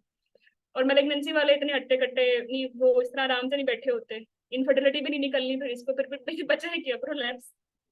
बट एनीवे, आप भी इंशाल्लाह ट्रेंड हो जाओगे। तो बेसिकली उसकी हिस्ट्री क्या थी, आपने उसकी इनफर्टिलिटी की हिस्ट्री लेनी है। इनफर्टिलिटी के काज में आपको पता चला कि भाई इसको मैस एब्डोमेन है, मैस एब्डोमेन को पीछे पड़े तो पता चला एचएमबी भी है, ठीक है। फिर और पीछे पड़े तो पता चला थायराइड भी है। अब दो चीजें आ गई इसको, फाइब्राइड और थायराइड। थायरेक्टमी के बाद क्या होता है, हाइपो। यूजुअली हाइपो होता है, बट इट डिपेंड्स थायरेक्टमी क्यों हुई थी, हाइपर की वजह से हुई थी, कोई रेसिडुअल डिजीज बची या नहीं बची। तो आपने थायराइड के सिम्टम्स पूछने हैं, बेसिकली प्रेशर सिम्टम्स पूछने हैं, और इनफर्टिलिटी के अपना एक टेम्पलेट लगाना है, ऑल डन। नेक्स्ट जो लिंक स्टेशन था, वहाँ एग्जामिनर बैठा हुआ था, उसने बोला भाई हिस्ट्री तो लेके आए हो ना, एग्जामिनेशन पे पूछ के आए हो, अब बताओ क्या डीडीज हैं। आपने नंबर 1 2 3 बता दी उसको। फिर उसने बताया कि manage your first DD, manage your second DD, manage your third DD, ठीक है। 6 was teaching station. Teaching station बहुत इजी होते हैं, टीचिंग स्टेशन का अपना टेम्पलेट याद कर लो। उसके बाद आपको अच्छी थ्योरी आनी चाहिए, आई ऑल डन, ठीक है। मतलब आपकी ड्रिल स्टेशन है ना, आपको आना चाहिए। फिर है देयर टू पहला मंथ 32 वीक्स पे इचिंग है। अब इचिंग का नाम सुनते ही थर्ड ट्राइमेस्टर में क्या समझ आता है, वही समझ आता है जो मुझे आपको आया ओब्सकोली। बट हमने इसको ओब्सकोली नहीं लेना, हमने इचिंग की सारी डिप्रेवेंशन एक्सक्लूड करने हैं। Dermatological, non dermatological, systematic and pregnancy related. वो डेडी हमारे तैयार है, उसके क्वेश्चन हमारे तैयार हैं, पेशेंट पे लगाने और all done. Okay, next next next next session number 8 था, आर्डर था। मैंने बोला था आर्डर तो आएगा ही। फिर इमरजेंसी में आ गई है पेशेंट एसओबी के साथ, और 2 वीक्स बिफोर डिलीवरी हुई है। अब 2 हफ्ते बिफोर डिलीवरी हुई एसओबी हो गई है, बीपी भी ठीक है इसका, एनीमिक भी नहीं लग रही, तो फिर पीसीएम ही है ना। पेरीपार्टम कार्डियोमायोपैथी ऐसे तो आती है आफ्टर डिलीवरी, कोई भी काज नहीं है, सडन सडन एवरीथिंग। लेकिन फिर भी आपने एसओबी की सारी काजेस लगाई, एनीमिया भी नहीं निकलेगा, रिनल भी नहीं निकलेगा, साथ में वो एसोसिएटेड जो है नेहा की ग्रेडिंग की, और all done. Question number 10 short case था। ये ओब्स का पेशेंट है, ग्रेव्ड एज 7 पैरा। अच्छा, ये पेशेंट ऐसे बैठी हुई है कि एक मोटी सी पेशेंट, ऑब्वियसली रिप्रोडक्टिव एज में, बड़े सारे टर्म लेके बैठी हुई है, शक्ल देख के पता चल गया ओब्स का केस है। और ये भी देख के पता चल जाता है एनीमिक है या नहीं, एनीमिया मुंह पे लिखा हुआ होता है। ये भी देख के पता चल जाता है थायराइड है या नहीं, वो थायराइड तो शक्ल नजर आ रहा होता है नेक के साथ, या आंखें बाहर निकली भी होती हैं। ओके, तो ट्विंस वाले भी देख के पता चल जाते हैं। तुम ऑब्वियसली तुमने ट्रेनिंग किया, तुम्हें भी अंदाजा ही होगा। अच्छा, एनीवे कमांड ये थी कि interact with patient, take her history. जैसे हिस्ट्री इसमें बोला, मुझे बताया गया है कि बच्चा जो है जिंदा नहीं है, ठीक है। अब आपने बेसिकली आईयूडी की टेम्पलेट लगानी है, क्या रीजन है आईयूडी की, प्लेसेंटल, मैटरनल, फीटल, ठीक है। और अब स्टिल बर्थ वाले तो आएंगे नहीं, इंट्रापार्टम कभी लेबर तो होगी नहीं। उसके अलावा सारे टेम्प लगा दिया, ठीक है। उसमें निकला डायबिटीज, फिर डायबिटीज की अपनी टेम्पलेट लगा दी, long term complication, short term complication, इसी को क्यों डायबिटीज हुई वो रिस्पेक्टेड थ्रू देख ली। और एग्जामिनेशन फाइंडिंग्स करनी थी इसमें। ओब्स की इन्वेस्टिगेशन जो उनमें कर, वो ओब्स की जो पीए था ना, वो करवा रहे थे कि हाउ यू आर डूइंग पीए, तो वो भी ड्रिल है, पीए आता नहीं करना, रिपोर्ट्स में नंबर सारे, तो पता चल गया। बाकी सारी चीजें। फिर लिंक स्टेशन था ना, मतलब दूसरे स्टेशन पे जाके फिर वाइवा हुआ, कि इसकी आईयूडी की काज क्या है, डायबिटीज है तो फिर डायबिटीज अब कैसे मैनेज करनी है, लेबर कैसे मैनेज करनी है, इंटरपार्टम क्या करना है, पोस्टपार्टम क्या करना है, नेक्स्ट प्रेगनेंसी में क्या करना है, स्लाइडिंग स्केल में क्या करना है, डाइट मैनेजमेंट क्या करनी है।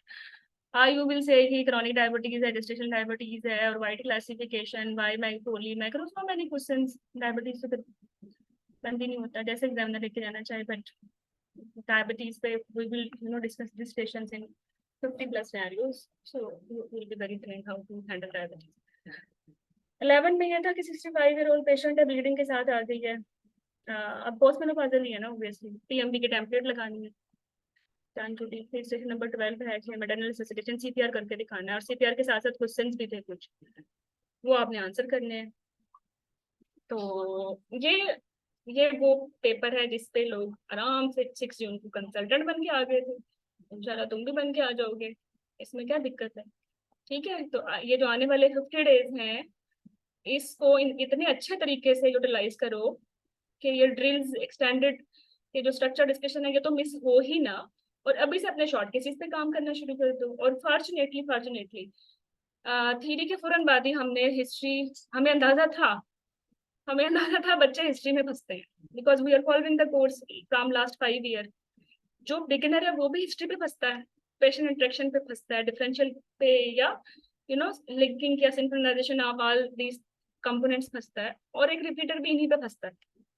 तो बिगिनर्स से ज्यादा रिपीटर्स ने ज्वाइन किया, और उनके feedbacks I will share with you. जैसे कि अभी आप लोगों के थियरी के फीडबैक्स हैं कितने अच्छे अच्छे, सेम फॉर बिगिनर्स हैं। तो when I was conducting the beginner, मैंने बता दिया था कि ये हिस्ट्री बड़ी इंपॉर्टेंट है।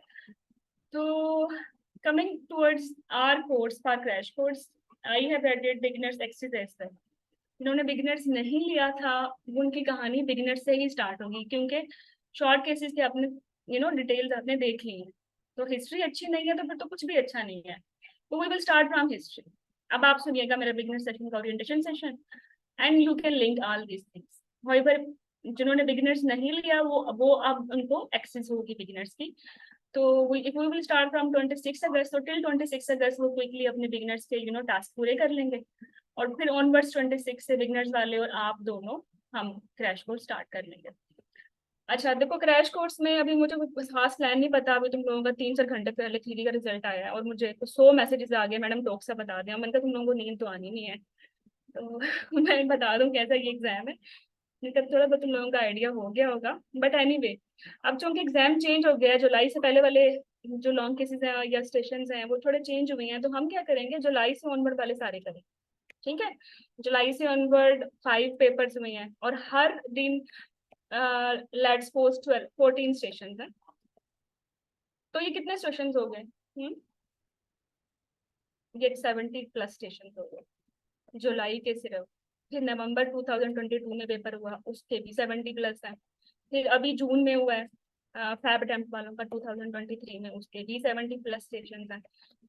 तो ये कितने हो गए? ये टोटल 200 अप्रोक्सीमेटली स्टेशन हैं। 200 तो आपके टॉपिक्स नहीं है पूरे गाइनी के सिलेबस। तो इट्स मीन अगर हम ये जुलाई, नवंबर और जून के इतने ज्यादा स्टेशन इन डेप्थ कर लेते हैं, तो थ्योरी भी आराम से निकलेगी हाथ से। और कितना कोई रिपीट होगा, मतलब 200 टॉपिक्स के अलावा ऐसा कौन सा टॉपिक आएगा अक्टूबर में जो तुम्हें नहीं आता, या कौन सी ऐसी नई चीज आएगी? ऑब्वियसली इन्हीं में से आएंगे ना, वो आपने प्रैक्टिस कर लेने हैं विद अस। ठीक है, सो 2 या 3 टाइम्स पर वीक आपके सेशंस होंगे। We are approximately 6 to 7 mentors including me, और हम थकते नहीं है पढ़ा पढ़ा के, क्योंकि बहुत हमारी अच्छी टीम है। और we will cover your entire 200 stations, और इसके साथ आपकी थ्योरी भी कवर होगी इंशाल्लाह। और इसके साथ आपकी ई बुक भी होगी। मेरी अभी हार्ड कॉपी अवेलेबल नहीं है पास पेपर्स की, और अनफॉर्चुनेटली पास पेपर की कोई बुक मार्केट में भी अवेलेबल नहीं है। सारी गाइड हैं, कुछ नहीं, इक्का दुक्का स्टेशन हैं, मतलब कंप्लीट सिलेबस कंपाइलेशन नहीं होगी। और पता नहीं ये बुक कब तक मार्केट में अवेलेबल होगी। तो जो कोर्स ज्वाइन करेंगे तो फिर वो ई बुक से आराम से अपना कवर कर लेंगे। बिकॉज नेक्स्ट क्वेश्चन ये है कि मैडम बुक कौन सी पढ़नी है टॉक्स के लिए। टॉक्स के लिए कोई बुक अभी है ही नहीं ऐसी जिससे मैं सेटिस्फाई होती। मैं आपको जरूर रिकमेंड करती, क्योंकि 100% आपकी जो स्टेशन कवर नहीं होते, अब मैं उनका नाम भी नहीं लूंगी, ऑब्वियसली एथिकली अच्छा नहीं लगता। तो ई बुक में फिर जो कि आपके 200 सेशंस कवर हो रहे हैं, आप सुनोगे भी, इंटरेक्ट भी करोगे, खुद भी परफॉर्म करोगे, अपने कोलीग्स को भी देखोगे और उनको रीड भी कर लोगे। तो और फिर आपने क्या करना है, अपने स्टडी पार्टनर के साथ बैठ के प्रैक्टिस करनी है और हॉस्पिटल जाना है हफ्ते में 2 दिन। ठीक है, ओके। फीस फीस अब ये अप्रोक्सीमेटली 50-60, आप लोगों तो 50 है, हम तो till your exam day, exam के आने के बाद भी बूस्टर सेशंस तक हम बिजी रहते हैं, तो हमारे लिए 60 डेज था। ठीक है, and I am not alone, we are 7 mentors including me, मेरे अलावा 6 हैं। और it's not an easy thing to cover 200 stations, to cover entire syllabus, और वो भी not through recorded one, rather live. तो if I say for my theory course student जो मेरे थ्योरी से या क्रैश कोर्स से में ज्वाइन करेंगे, they will have some good discount as compare to new students. और हाँ, न्यू स्टूडेंट्स की फीस मैं बता देती हूँ। New students with beginner access they will pay this one. ठीक है, however I will argue with my team that this is not good for theory course students कि वो इतना अमाउंट पे करें, तो उनके लिए after discussion with the team I will reduce the amount for my course students जो अभी क्रैश या थीरी से आए। ठीक है, सो बहुत बोल लिया मैंने, अब तुम बोलना। चलो, allow participants to question. Yes. अच्छा डॉक्टर हिरा, जैसे मैंने आपने स्टेशन एक दफा दिखाया है, आपने एक दफा अपने थ्योरी कोर्स में भी वल्वोडाइनिया का एक्सप्लेन किया था कि वो टॉक्स स्टेशन आया था। तो वल्वोडाइनिया जो है वो किस तरह से टॉक्स स्टेशन आता है, मतलब क्या वो अभी आ शॉर्टकट के जाएगा, तौर पर आता आ जाएगा, आ जाएगा, क्यों नहीं आ सकता? मुझे है? बताओ, एक मतलब पेशेंट कोई न्यूली मैरिड कपल है, not establishing her relationship with her husband, very fearful, very tearful, comes to you. So how you will approach? You must know vulvodynia types, provoked, unprovoked. If they are provoked, then questions and differentials. If they are unprovoked, then questions and differentials. For examination पे क्या देखना है? हाँ, तो ये तो बड़ा hot अच्छा सेशन है, बहुत कुछ है भाई वल्वोडाइनिया। नहीं मतलब चलो, मुझे सीपीएस को वल्वोडाइनिया इतना पसंद तो आगे एकदम से, ये तो एमआरसीयूजी में बहुत पसंद नहीं है नहीं नहीं, no no no no no no vulvodynia. No no no vulvodynia के अलावा आया था। सीपीएसई को सारे टॉपिक्स पसंद है। अब आप एक्सटेंडेड टॉपिक्स में कुछ भी नहीं छोड़ सकते, लाइकन नहीं छोड़ सकते, बार्थोलिन नहीं छोड़ सकते, आप मलेरिया नहीं छोड़ सकते, एपिलेप्सी नहीं छोड़ सकते, थ्रोम्बोएम्बोलिज्म इतनी दफा आया नहीं छोड़ सकते, ओप्स कोली नहीं छोड़ सकते, पीसीएम नहीं छोड़ सकते। और मैं तुम्हें एक बात बताऊं, इंट्राक्रेनियल हाइपरटेंशन भी आया वो भी नहीं छोड़ सकते। लास्ट टाइम लोगों कहते टीटीपी आया हुआ था, जो कि मुझे नहीं लगता टीटीपी था, वो हेल्प ही था, बट ऐसे भी आया हुआ है। सब कुछ आ जाता है, नो वरीज। तुम लोग ये 200 सेशंस कर लोगे, तुम लोगों को उल्टी आने लग जाएगी एक सेशन को 10 दफा करके, हर तरीके से कर लोगे। बस भी यही 200 करने हैं ना, कुछ और तो नहीं करना पड़ेगा? ये ज्यादा है ये ज्यादा है। अच्छा कोई भी आइडिया हो आपको, हम कोई बेसिक बुक पकड़ लें जिससे हमें थोड़ा बहुत नो नो मतलब नो नो, प्लीज देखने को डोंट डू रहे। This, please don't do this. तुमने जैसी किताबें पकड़ी थी ना थ्योरी में, क्या लगा फिर पकड़ के सच बताना। नहीं मतलब कि टॉक्स की जैसे हम आई में नहीं एक दो किताबें हमने पढ़ी हुई है, तो टॉक्स में कोई बुक नहीं है नहीं, अपनी कोई? टॉक्स की काफी बुक्स हैं, बहुत सारी हैं, अच्छी भी हैं, बट वो एफसीपीएस के हवाले से कम है, शॉर्ट है, कंप्लीट कवरेज नहीं करती। कहाँ से पढ़ोगे वल्वोडाइनिया? पीसीएम लिख बता दो कौन सी बुक में लिखा हुआ है। तो फिर कोई एमआरसीजी 3 की बुक्स हैं कोई टॉक्स की जो वो नो हम नो पढ़ नो, लें? तो आपने थ्योरी में गलती नहीं की ना, आपने टॉक्स में भी एमआरसीजी वाली गलती नहीं करी। ठीक है। नहीं करनी है गलती है, जो सीपीएससी का माइंडसेट है वो टोटली डिफरेंट है। आपके एग्जामिनर्स लेने वालों ने कहाँ एमआरसीजी किया हुआ है जो उसके मुताबिक तुम्हारा दे। क्योंकि देखिए ना फॉरेस्ट प्लॉट जो है वो हमारे सिलेबस में तो नहीं है ना, वो तो एमआरसीजी से मैंने उठाया था उस टाइम जो लास्ट टाइम आया क्या था। मतलब फॉरेस्ट प्लॉट क्यों नहीं है तुम्हारा?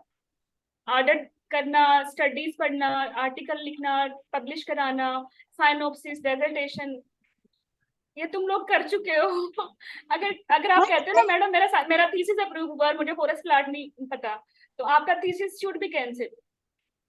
ठीक है, आपकी हम्म डेजर्टेशन शुड बी कैंसिल। क्या है फॉरेस्ट प्लॉट? मेटा एनालिसिस की कंपैरिजन है ना, और उसका डायमंड हाँ किधर वो है? मुझे पता है, लेकिन मैं आपको बस ये कह रही हूँ कि फर्स्ट थॉट एमआरसीटी का क्वेश्चन जो कि पार्ट 1 नो में भी नो आता है, पार्ट 2 में भी आता है, एमआरसीटी का। no, don't compare these two exams. Don't compare these two exams. तो मैम Recently जो I आप have given part करवाएंगे 2 उससे क्या हम MRCOG, और नोट्स मुझे बनाते रहेंगे? मुझे समझ अच्छी तरह आ गया कि following MRCOG and following CPSC together is criminal thing. उनका माइंडसेट ही डिफरेंट है CPSC वालों का, they are very clinical persons. अच्छा एमआरसीटी वालों में ना उनको पता है कि ये फॉर्मेट है, ये पेशेंट इंटरेक्शन है, कम्युनिकेशन विद कोलीग है, ठीक है, और हिस्ट्री टेकिंग है, अप्लाइड नॉलेज है, वो आपको हर डोमेन से नंबर दे देते हैं, आप पास हो जाते हो। बट अगर आप शॉर्ट केसेस में पास नहीं हो ना, आपका एग्जामिनर ऑफेंड है आपसे, वो नहीं आपको पास होने देगा, चाहे रिमेनिंग 10 स्टेशन में 10/10 लेके बैठ जाओ तुम, you can't pass your exam that day if your short cases are not passed. You can't compare these two exams. सबसे बड़ी गलती है। और फिर मैं ये नहीं कह रही कि एमआरसीजी की मैं दुश्मन हूँ भाई, मैं खुद भी कर रही हूँ तो लेकिन थोड़ा सा डिफरेंस है सीपीएसई में और आरसीओजी में, और मुझे आरसीओजी अच्छी लगी है while I was preparing for this.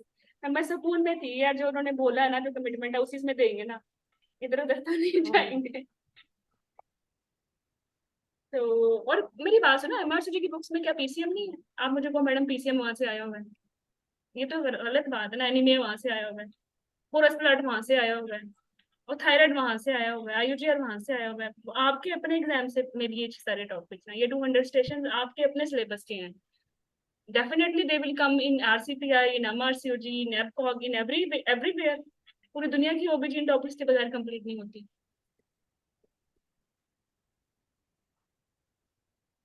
अच्छा मेरी एक और क्यूरी कि जैसे हमने चलो शॉर्ट के जो भी स्टेशन आता है हमने उसके स्टेप्स जैसे फॉलो करते हैं वैसे ही कर लिए, तो हाउ कैन वी नो कि एग्जामिनर सेटिस्फाई है कि नहीं, एग्जामिनर के क्वेश्चन की जो मार्किंग है, मतलब स्टेप्स की मार्किंग है वो क्या है, किस स्टेप की इंपॉर्टेंस क्या थी, मतलब डज इट मैटर कोई कि नहीं, मैं बस तुम्हें एक अब बात हम बताऊं, अपनी हिस्ट्री की फॉलो करें। शॉर्ट केसेस में भी हिस्ट्री टेकिंग के अलग से नंबर होते हैं, पेशेंट इंटरेक्शन के अलग से होते हैं, मैनेजमेंट के अलग हैं, एडवांस जो एडवांस उसमें जो है नॉलेज है उसके अलग है। लेकिन अगर आपका एग्जामिनर आपसे खुश नहीं है तो बस आपसे खुश नहीं, ठीक है। आप उस वो नंबर उसके पास इंडिविजुअल है, और वो आपको फेल फेल कर देगा या पास कर देगा, इट्स अप टू हर या अप टू हिम। तो लाइक अगर आपने पेशेंट से इंटरेक्शन अच्छा नहीं किया, यू आर वेरी रूड, या if you are rude with your examiner, आपको बता रहा है तो आपको नहीं मैडम ऐसा नहीं होता है, तो गार्डन प्लान का ना होता है ना कुछ लोगों को, बस फिर आप नहीं पास होते आप अब देखो, आप एक्चुअली आप पेशेंट से रूड थे ना, पेशेंट के साथ हिस्ट्री तो ले ली ना, तो रूडनेस के नंबर कटने चाहिए, हिस्ट्री के तो पूरे आने चाहिए। But he will adjust your scoring like that कि आपको वो उसमें स्कोर अच्छा नहीं देगा, ये ठीक है। होता है। अच्छा मेरी अभी तक एक कंफ्यूजन है प्लीज, कि हमारा जो शॉर्ट टेस्ट टाइप है, मतलब फर्स्ट स्टेशन के ऊपर हमने हिस्ट्री एग्जामिनेशन करना है, और सेकंड स्टेशन जो उसके साथ ही वाला होगा उसके ऊपर उसकी मैनेजमेंट बतानी है, मतलब दो अलग स्टेशन, दो अलग एग्जामिनर्स है, ऐसे ही है ना?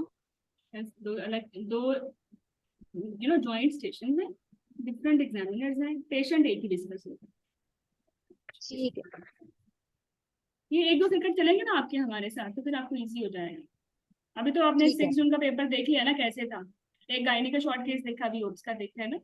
अच्छा दूसरी बात ये कि फिर भी आपने जो है ना क्रैम नहीं करना, रियल टाइम पे जो एग्जामिनर की कमांड है ना, या जो स्टेशन की कमांड है वो फॉलो करनी है, अपनी कमांड नहीं ठीक है। ढूंढनी। मतलब मैं कभी मैं पेशेंट मैं जब लेती हूँ मॉक तो मैं कहती हूँ कि आस्क हिस्ट्री, तो वो कैंडिडेट इतने कंफ्यूज हो जाते हैं, वो इन्वेस्टिगेशन पे आ जाते हैं। अच्छा मैं मेरा क्वेश्चन ये होता है मोस्ट कॉमन काज क्या, वो रेयर पे आ जाते हैं। मेरा क्वेश्चन ये होता है कि how you will council your patient, वो मेडिकल जैगमेंट इस्तेमाल शुरू कर देते हैं। मतलब आप ना कमांड को अच्छे से फॉलो नहीं करते, नर्वस होते हो या एग्जाम के एक एनवायरनमेंट होता है, स्ट्रेस होता है शायद। तो सबसे बड़ी advice, I am just ending the station, सबसे बड़ी एडवाइस और सबसे बड़ी एडवाइस ये है कि नर्वस नहीं होना, और जो कमांड है ना उसको 2 दफा पढ़ना है, और एग्जामिनर को भी गौर से सुनना है वो क्या कह रहा है। अगर कोई एमपीक्यूटी है ना तो उस एग्जामिनर से पूछ लो कि आपका ये क्वेश्चन है, थैंक यू नहीं करनी कुछ, मतलब सवाल गंदुम और जवाब चलें। फिर वो कहता है कि पेशेंट तो ये बोखलाई हुई है, नर्वस है, ये एग्जाम में नहीं सस्टेन कर सकी, ये इतनी ग्रेव मेडिकल और गायनी इमरजेंसीज में कैसे करेगी? ग्रेटा प्रीवियस संभाल नहीं सकती है। ठीक है, सब हर चीजें चेक करती हैं। ठीक है। ये शॉर्ट केसेस पे आप इतने अच्छे चेक, अच्छा मैं, तुम लोगों को लग रहा होगा मेरी बातों से कि एग्जाम में दुश्मन होते हैं, नहीं। अगर बिलीव मी, अगर आप अच्छे हो ना उस पेशेंट में, अपने एक मरीज के साथ, अपने डिफरेंशियल्स में, हिस्ट्री टेकिंग में, आपकी सारी सिंपथीज, आपके एग्जामिनर की सिंपथीज ना आपके साथ है, वो आपको मैनेजमेंट में तंग भी नहीं करता। कुछ गलत खराब भी हो जाए ना, if you are good in you know all in many other things जिसमें बाकी लोग अच्छे नहीं होते, जिनको हम ग्रांटेड लेते हैं, तो तंग नहीं करते, वो कंपनसेट कर देते हैं। मेजर ब्लंडर्स कंपनसेट हो जाते हैं अगर आपके बेसिक एथिकल चीजें ठीक है। मतलब मेरा जब अपना प्रोलैप्स का गेट, प्रोलैप्स नहीं था मेरा शायद, हाँ, ट्विन प्रेगनेंसी, एनीमिया और जेडीएम और साथ में, हाँ 3 case, previous VBAC twin anaemia, काफी सारे मसले थे उस बंदी को ना, तो मेरा ना टाइम ही नहीं मैनेज हुआ। But I was good in history taking ना, और पेशेंट से मेरी इंटरेक्शन भी अच्छी थी। तो जब मेरा इन्वेस्टिगेशन मांगने का टाइम आया, तो और मुझे हिस्ट्री सुनानी थी बैठ के ना, हाँ, सुनानी होती थी लॉन्ग केसेस में, तो मुझे मेरी एग्जामिनर ने बोला बेटे छोड़ दो उसको, बस मुझे ये बताओ व्हाट इज द समरी। ठीक है, और उन्होंने मुझे इन्वेस्टिगेशन पे भी तंग नहीं किया, मेरा टाइम तो आउट हो गया था। उनको भी लग रहा था कि पेशेंट में ज्यादा ही रिस्पेक्टेड है, but I was good you know other things as well, तो उनकी सिंपैथी थी मेरे साथ। तो उन्होंने मुझे तंग नहीं किया, टू द पॉइंट इन्वेस्टिगेशन मुझसे मांगी, और फिर मेरी जिंदगी आसान होगी, जैसे एनीमिया आया, जैसे ही मोनोक्लोनिक कंफर्म हुआ।